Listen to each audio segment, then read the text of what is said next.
Back. आप देख रहे हैं बनो अपना फाइनेंस मिनिस्टर। और चलिए अब आपकी वसीयत बनवाते हैं। आप सोच रहे हैं कि ये काम क्यों किया जा रहा है, तो आपको बता देते हैं। आपकी वसीयत आपके लिए बहुत जरूरी है, क्योंकि आप जो जिंदगी भर की कमाई अब कर रहे हैं, निवेश भी कर रहे हैं, उसके बाद आपके बाद क्या होगा, ये पैसा किसको जाना है, ये आप ही को तय करना है। और वो तय करने का एक तरीका होता है।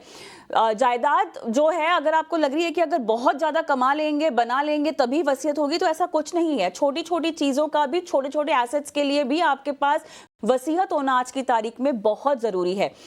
विष्णु चुंडी फाउंडर जो है आसान विल के, मेरे साथ जुड़ गए हैं। विष्णु, आपका बहुत बहुत स्वागत है इस खास पेशकश में। और मुझे तो प्रोबेट पर बात करनी है आज आपके साथ शो में, लेकिन चलिए उससे पहले एक छोटा सा बैकग्राउंडर लोगों को जो ये सोचते हैं कि वसीयत जरूरी नहीं है हमारे लिए, क्यों जरूरी है, विष्णु? जी नमस्ते। वसीयत इसलिए जरूरी है क्योंकि जो हमारे भारत के जो इनहेरिटेंस लॉज है वो डिसाइड करते हैं कि अगर आपने वसीयत नहीं लिखा तो किसको उत्तराधिकारी कौन है और किसको आपका जो मेहनत भरा कमाई है वो जाएगा। तो फॉर एग्जाम्पल अगर आप हिंदू मेल है तो और आपके पास 300 रुपए है अगर मान लो, तो 100 रुपए आपके पत्नी को जाएंगे, 100 रुपए पूरे बच्चों को जाएंगे और 100 रुपए जो है आपके माताजी को जाएंगे, लेकिन आपके पिताजी को कुछ नहीं मिलेगा। ये डिफॉल्ट जो लॉ बोलते हैं वो इसका फ्लो चार्ट है।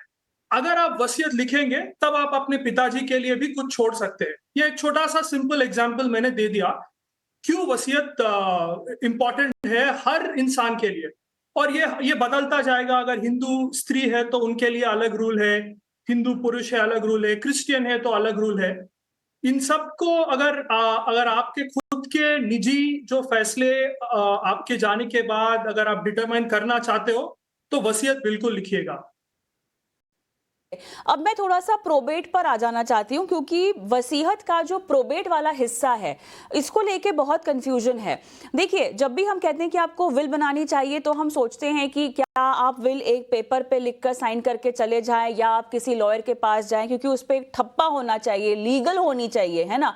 कल परसों आपके ना रहने पर ऐसी कोई स्थिति आ जाए कि आपकी जायदाद पे, प्रॉपर्टी पे, आपके एसेट्स पे झगड़ा हो, तो उस स्थिति में अगर विल आपकी प्रोबेटेड है ऑलरेडी या अगर वो लीगली पास्ड ऑन है, तो ये मामले थोड़े से खत्म हो सकते हैं या ये मामले अराइज ही नहीं होंगे। But having said that, probate को लेकर जो जुडिशियल सर्टिफिकेशन है, इसको लेकर क्या नियम कानून है, जरा ये बताइए।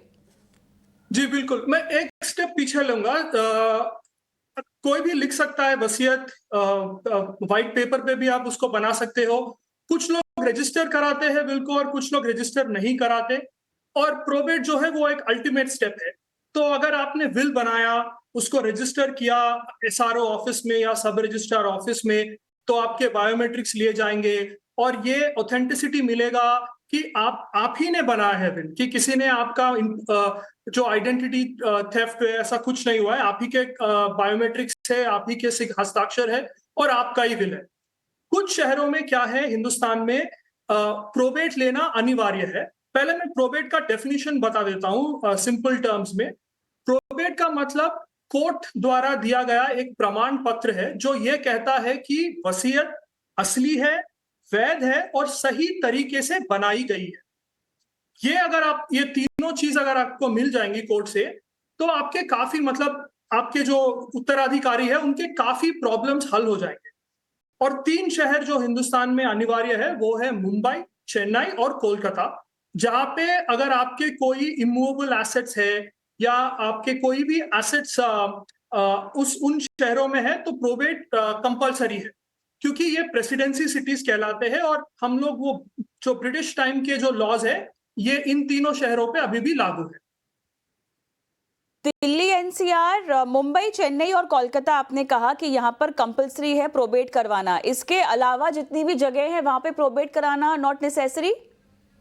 By law not compulsory. I will say compulsory, मैं वो वर्ड यूज करूंगा। कानूनी तरह से तो जरूरी नहीं है, लेकिन कभी कभी क्या है, व्यावहारिक तौर पे अगर आपने प्रोबेट करा लिया है तो अच्छा होगा। जैसे मैं फिर एग्जांपल्स दे दूंगा।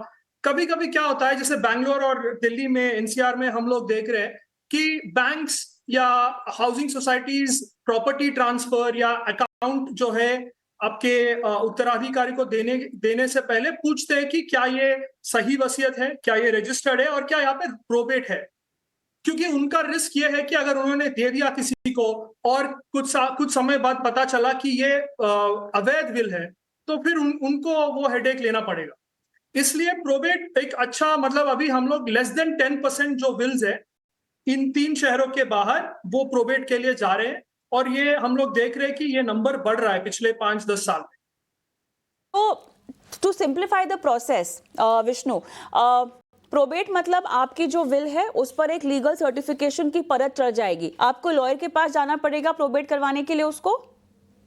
हाँ, लॉयर के पास जा सकते हैं या आप खुद भी, मतलब कोर्ट में आप एक याचिका ड्राफ्ट करते हैं और ओरिजिनल विल आपको सबमिट करना पड़ेगा। और जो ओरिजिनल विटनेसेस है जिन्होंने वो विल का विटनेस टेस्टिफाई किया था, उनको कभी कभी कोर्ट बुला सकता है और कुछ 6 या 9 महीने के बाद आपको वो सर्टिफिकेट मिल जाएगी कोर्ट से कि ये विल जो है, ये वसीयत जो है, ये ऑथेंटिक है और ये वैध है। जो जगह आपने बताई है वहां पे प्रोबेट करना बहुत जरूरी है, लेकिन अब किन किन सूरतों में मुझे जो है विल को प्रोबेट करवाना होगा, क्या क्या कंडीशंस होती हैं? क्या किसी भी तरह की विल को प्रोबेट कराया जा सकता है या हम क्लियरली कुछ अलग तरीके की जायदाद की बात कर रहे हैं, एसेट्स की बात कर रहे हैं कि अगर वो है आपके पास तो आप प्रोबेट जरूर ही करवाइए? क्या सूरत है, क्या क्या कंडीशंस होंगी?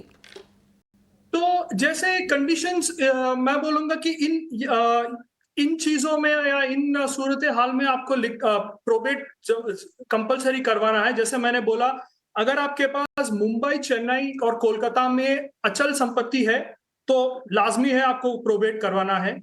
अगर आपके पास कई उत्तराधिकारी है और आपको लगता है कि फ्यूचर में विवाद का संभावना है कि किसी को कोई प्रॉब्लम हो सकती है, तभी भी आप प्रोबेट करवा सकते हो।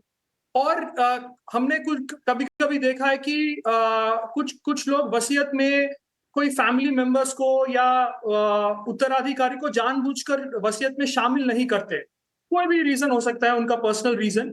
तब क्या है, फिर विवाद होने का संभावना है, तो इसीलिए वो भी एक प्रोबेट के लिए एक अच्छा कारण है बनाने के लिए।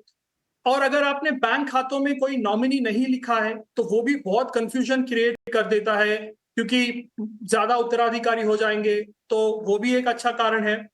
और अगर आपकी संपत्ति जो है कई राज्यों में है, जैसे हिंदुस्तान में कुछ आपका बॉम्बे में है, कुछ दिल्ली में है और कुछ हैदराबाद में है, तो तब भी आपको प्रोबेट करना एक कॉन्फिडेंस देता है कि बाद में फ्यूचर में आपके उत्तराधिकारी को कोई मसला नहीं हो। और अगर आप एनआरआई है, हाई नेटवर्थ इंडिविजुअल है या कोई बिजनेस फैमिली है जो एसेट्स जो है आपके शेयर्स के उसमें रूप में भी है, तभी भी आपको प्रोबेट का फायदा हो सकता है। अब मुझे ये बताइएगा, आप अब जो प्रोबेट आप जो करवा रहे हैं इसके लिए कोई चार्जेस वगैरह जो लगते हो, जो आपको देने पड़ते हो? हाँ, इसके चार्जेस एक्चुअली वो शहर के ऊपर डिपेंडेंट होते हैं, नॉमिनली होते हैं जितने, मतलब लॉयर का जो फीस है याचिका दरखास्त करने के लिए, और उसके बाद कोर्ट का जो फीस है वो हर शहर पे डिपेंड होता है। वो कुछ मतलब 10,000 से लेके 75,000 तक भी जा सकता है। अच्छा, देखिए, जहाँ तक इमूवेबल प्रॉपर्टी की बात है विष्णु, आप भी जानते होंगे बहुत सारे ऐसे एनआरआईज हैं जो प्रॉपर्टीज यहाँ पर खरीद कर इन्वेस्टमेंट के नाम पर रखते हैं। अब उनके लिए इस तरह की प्रोबेट करना कितना ज़रूरी होगा? अगर कराते भी हैं तो कोई स्पेसिफिक क्लॉज जो उनको रखना हो, बिकॉज नॉट नेसेसरी कि आप पूरी कार्रवाई के दौरान देश में रहें, हो सकता है आप विदेश में रहना चाहते हो, लेकिन अगर आपके पास वो विल है जहाँ पे प्रोबेट हो चुका है तो क्या प्रक्रिया अलग हो जाती होगी एनआरआईज के लिए? अगर आपके पास रजिस्टर्ड विल है जिसका आपके पास प्रोबेट मिल चुका है सर्टिफिकेट, तो आपकी मतलब बहुत सिंपल हो गई एसेट ट्रांसफर। तो फिर से हम लोग एग्जांपल ले लेते हैं।